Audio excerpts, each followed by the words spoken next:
So as the season creeps on, it is starting to become crunch time for a lot of clubs in the Tennent's men's Premiership and National Leagues. We are here to bring you all the action from last week's games, starting off with the current champions Marr, who have not had the title defence that they were expecting, winning just 3 games and losing 4.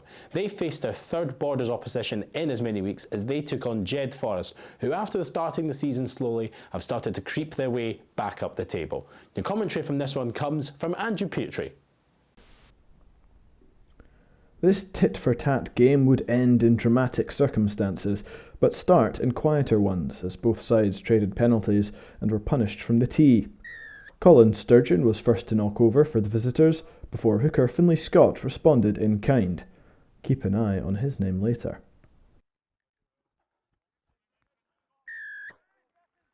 The hosts were the first to cross the white line at the Riverside. After excellent running from centres Rory Marshall and Gregor Young, the latter did superbly well to offload to young blindside Kyle Grieve, who raced in to score.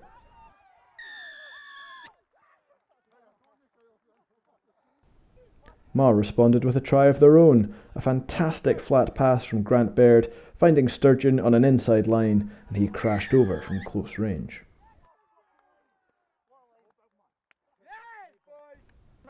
And Marr would retake the lead thanks to the quick-thinking forward pack. It was Ross Brockett who eventually burrowed over, in only his second appearance for the team from Troon.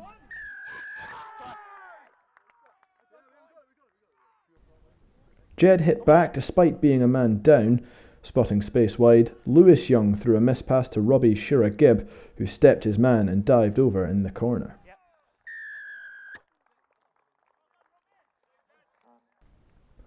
But Marr would take a 9-point lead into the break when they tried from close range again. Andrew Acton was the man in possession when they crashed over.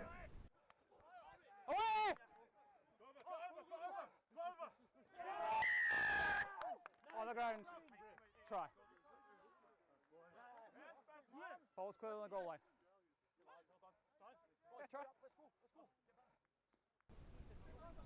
Jed fired the first shot of the second half. Finlay Scott, at the centre of the action again, burst through a gap before picking out Mason Cullen with the offload.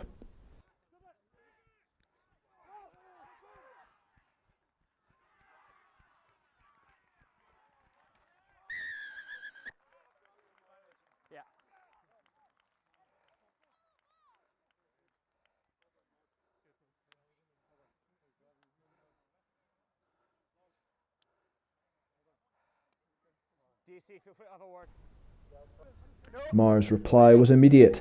Winning a penalty from kick-off, they went for the corner and then steamed towards the try line with a driving maul. Referee Fergus Hollins had seen enough, awarding the penalty try.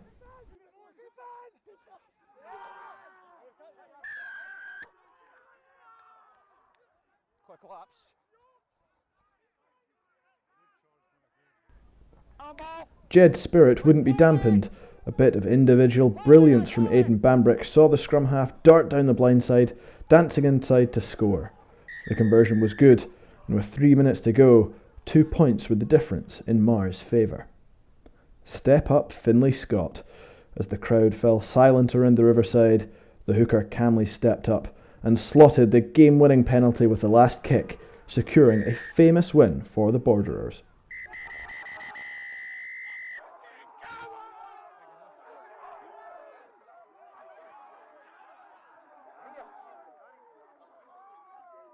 Well, Marr now losing their third game in a row and Jed-Forest claiming another crucial win. Turning our attention up the A68 now and to Heriot's Blues, who managed to get their first win since coming back into the Premiership when they beat Musselburgh last week at Golden Acre. This week it was a short trip across town to Rayburn Place to take on high-flying Edinburgh Accies, who currently right now sit top of the table. The league leaders took the lead at Rayburn Place in this capital clash. Jamie Soule was the one who got the ball from the line-out maul and drived over to get the first try of the game.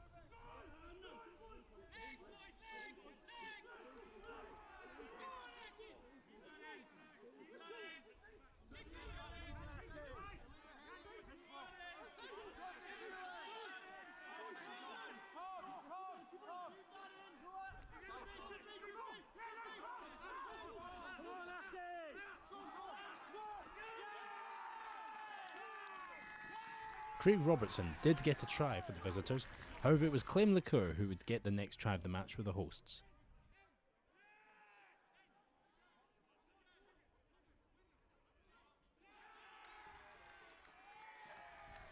But at this point, Accies took their foot off the gas and Heriots capitalised. Danny Deneen was the first one to go over as they started their points haul.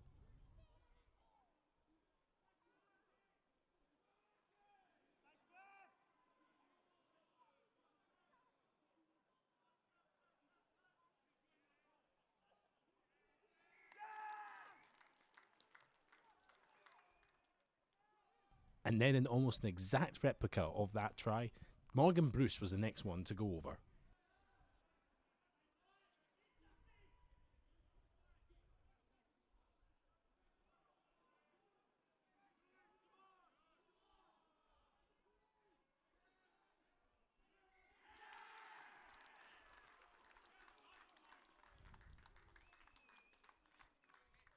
This gave the visitors a 19-14 lead at the break.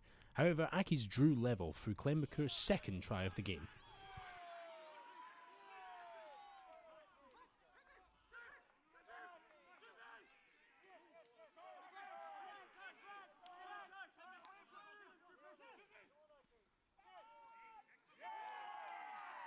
Vincent Hart's conversion was missed and it left the score at 19-all.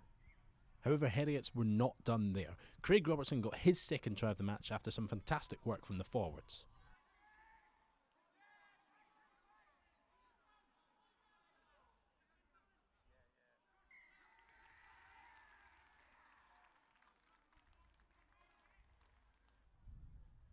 Wilson's boot then extended their lead to 9 as they started to crawl away from the hosts.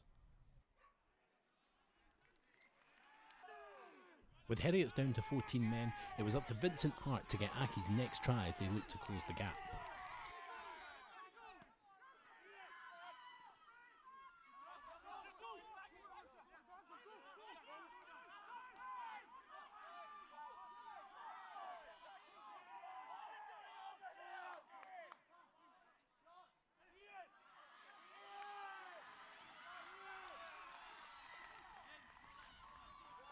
However, they were not able to find that one last score that would secure the win for the hosts, as Heriots walked away with a surprising victory at Rayburn Place.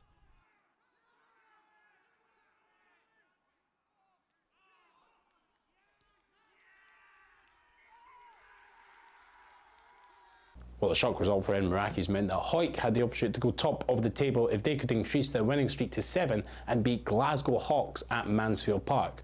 Hawks themselves were facing their third top 4 team in as many weeks, having just been beaten off Edinburgh Accies and Currie Chieftains at Balgray. Both sides were hampered by many injuries going into this match.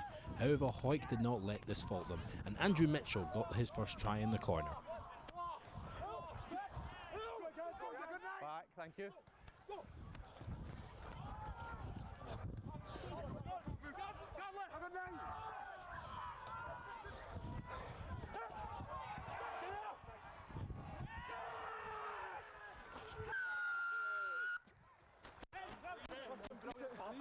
If there's one thing we've learned, is that Hawick and line-out mauls go well together like bread and butter, and it was Ross Graham that went over for their second try. Yeah, in 5.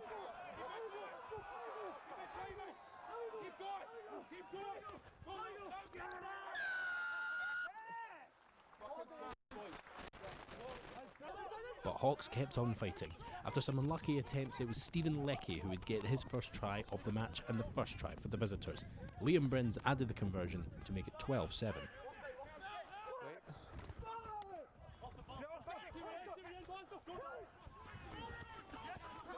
Short! Stay, hands up. Hands up, Green!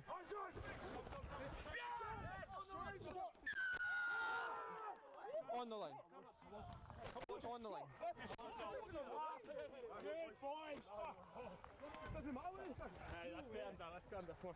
But Hawick brought the same level of fight once again, and another line-out maul this time led to Andrew Mitchell going over for his second try just before the break.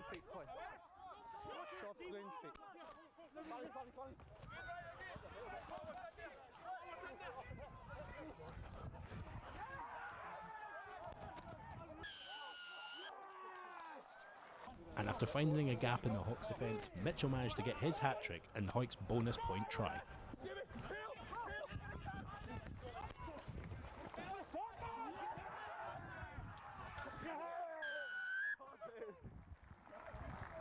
It was Hawkso that would get the last try of the game, this time through Liam Brims.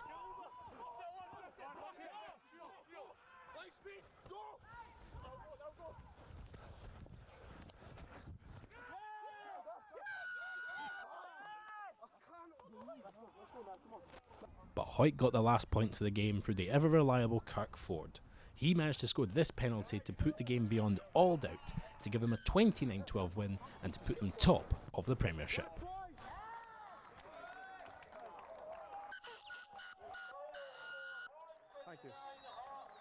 Well, two other teams that are fighting for places in the playoffs are Currie Chieftains and Selkirk. Currie were making the trip down to Philiphaugh, trying to keep pace on Accies and Hawick at the top of the table, while Selkirk were in the fight for the fourth playoff spot.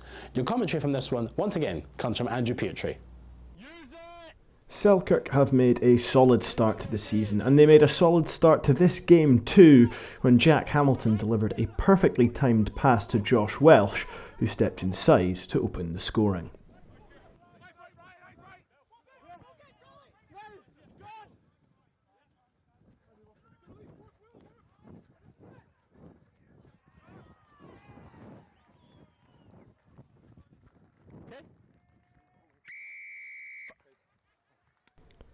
But the reigning champions hit back quickly. Paddy Boyer picked up from the back of a long driving maul, and although he was held up short, he managed to smuggle the ball to DJ Innes to score. Don't move. Don't change your mind.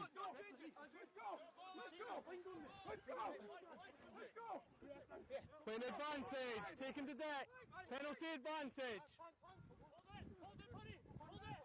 Still penalty advantage.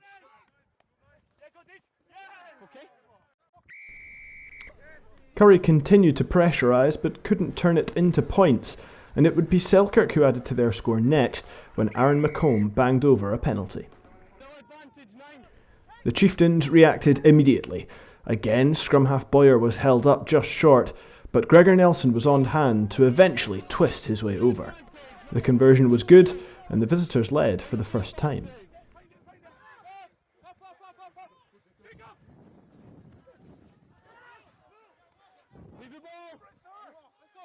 New advantage.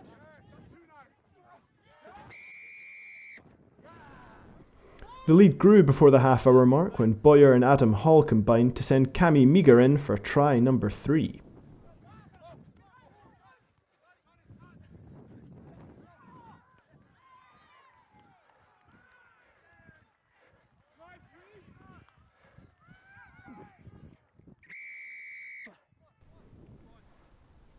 At the start of the second half, Selkirk's McComb would once again strike from the tee, but that effort was effectively cancelled out when Hall also struck a three-pointer in reply.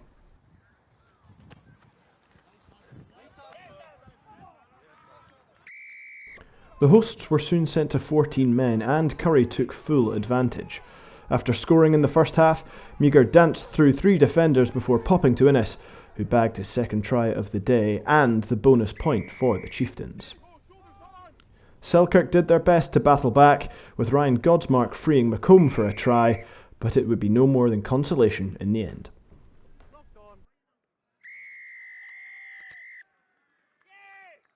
Well, finally, our last game comes from Stony Hill, where Musselburgh are still searching for their first win of the season, with 7 losses from 7 games and only 4 bonus points to their name. They were looking to get their season off to a start at last, as they took on GHA, who themselves have started to make a fall down the table and were looking for their 3rd win of the season. There was an exchange of 2 penalties to open up the scoring at Stony Hill. Matthew McMillan got the first penalty of the match for Musselburgh, while Chris Hyde then cancelled it out with a penalty of his own moments later.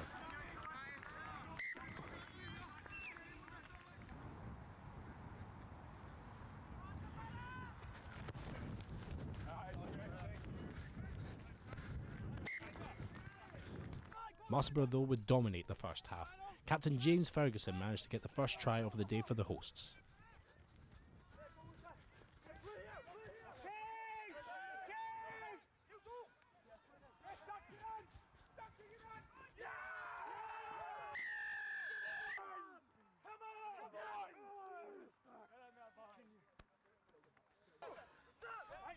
After a brilliant run from forward Craig Owenson, it was then Tom Foley who would get his first try of the match and start to climb away from the visitors.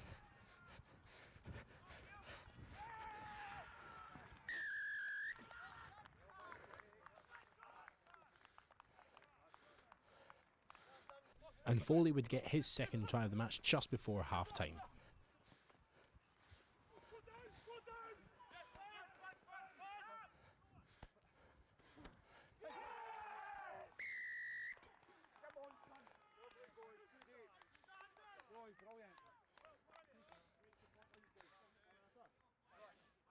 But GHA started off the second half stronger. Replacement fly half Gregor Drummond managed to find a superb kick into the hands of Luca Bardelli, who would go over for their first try of the match.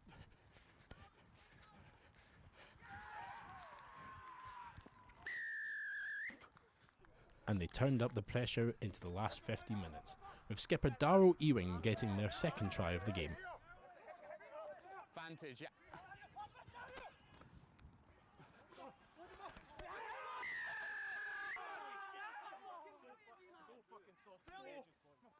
And into the last 10 minutes, Luca Bardelli managed to find space out in the wing before passing it off to Andrew Spowart, who went over for their third try. Vantage height.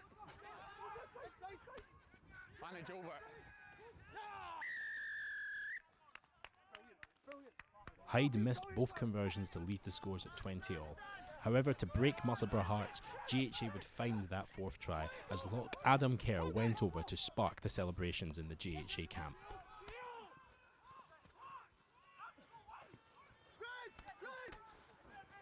Musselburgh kept fighting for the last few minutes, but they could not find those points to reclaim the lead, and they left with their 8th loss in a row.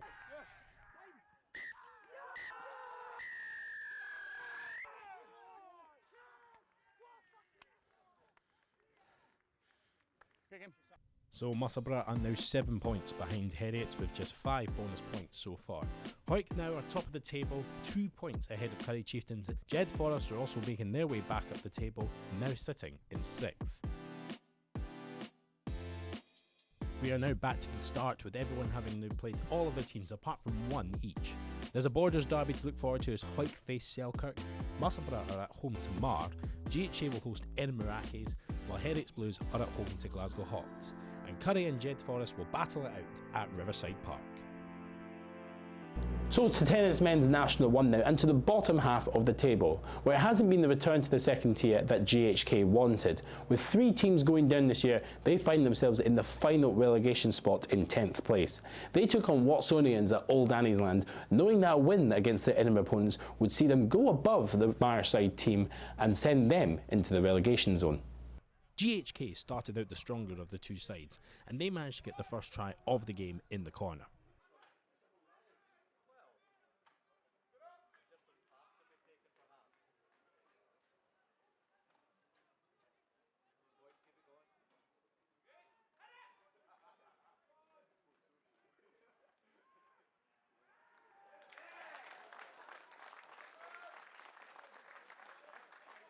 They kept this momentum going as they looked to climb away from the bottom half of the table. Ryan Track then managed to get the second try of the game for the hosts.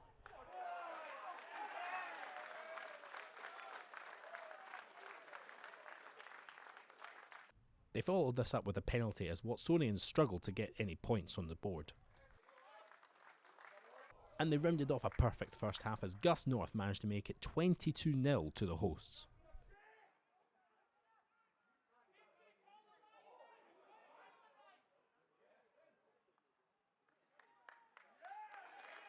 In a completely different second half, however, it was Watsonians that would get the first points of the game through Matt Pritchard.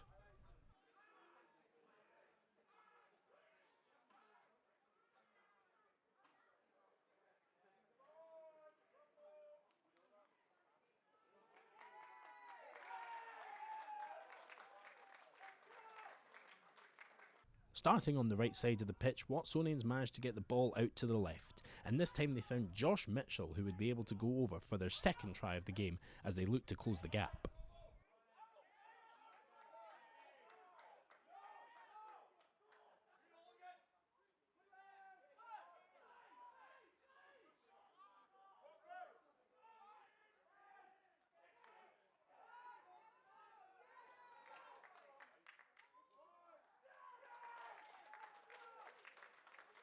but despite being awarded a penalty try, it was the last play of the game, as they fell short and GHK came away with the victory. A victory that would take them above Watsonians and out of the relegation zone. Elsewhere in National 1, Ayr extended their winning run as they defeated a valiant Dundee at Mayfield.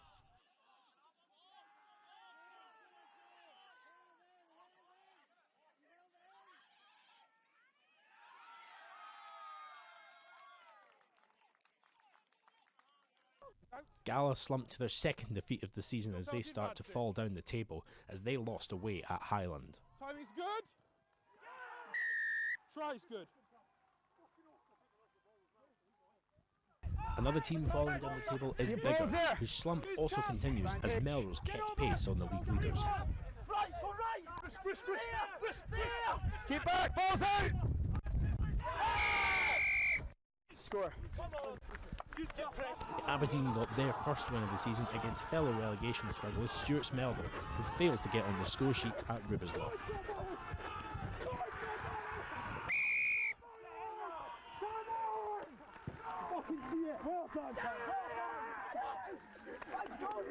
Kelso also got their 7th win of the season in a comprehensive victory over Stirling County.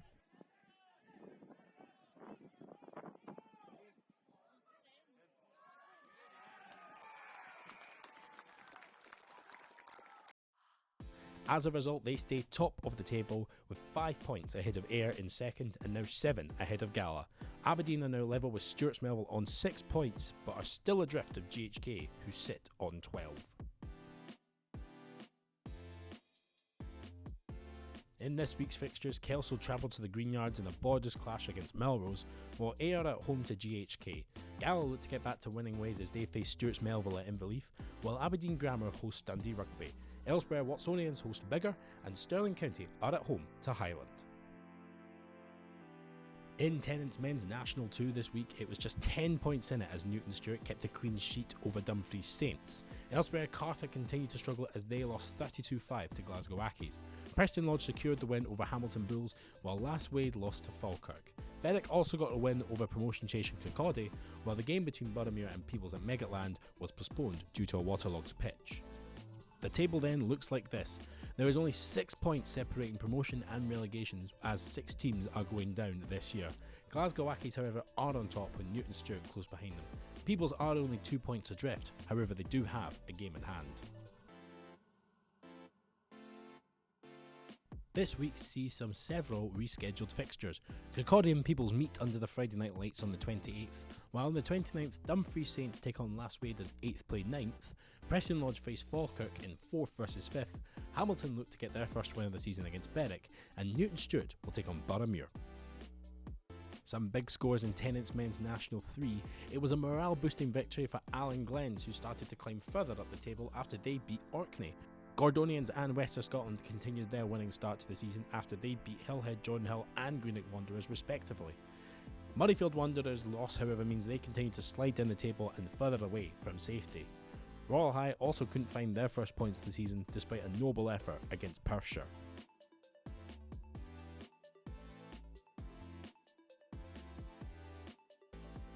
The rescheduled fixtures next week include a Friday night game as Howard Fife face Perthshire. Elsewhere, Gordonians and West of Scotland are on the road as they face Greenock Wanderers and Royal High respectively. Murrayfield Wanderers host Strathmore while Alan Glens take on White Craigs, and Hillhead Jordanhill are on the road, or the sea, as they travel to Orkney. And so that is it for another weekend of Tennent's men's Premiership and National League action. Hawick, Kelso, Glasgow Accies and Gordonians all lead the way in their respective leagues. Who will be top of their tables come Saturday night? But don't forget about Saturday night as well. You can watch Scotland men out there take on Australia in the first Autumn Nations Series game. There are still tickets available for that, and if you can't make that game, then get down to your local club this Saturday. We hope to see you next week or out there, and thank you very much for watching.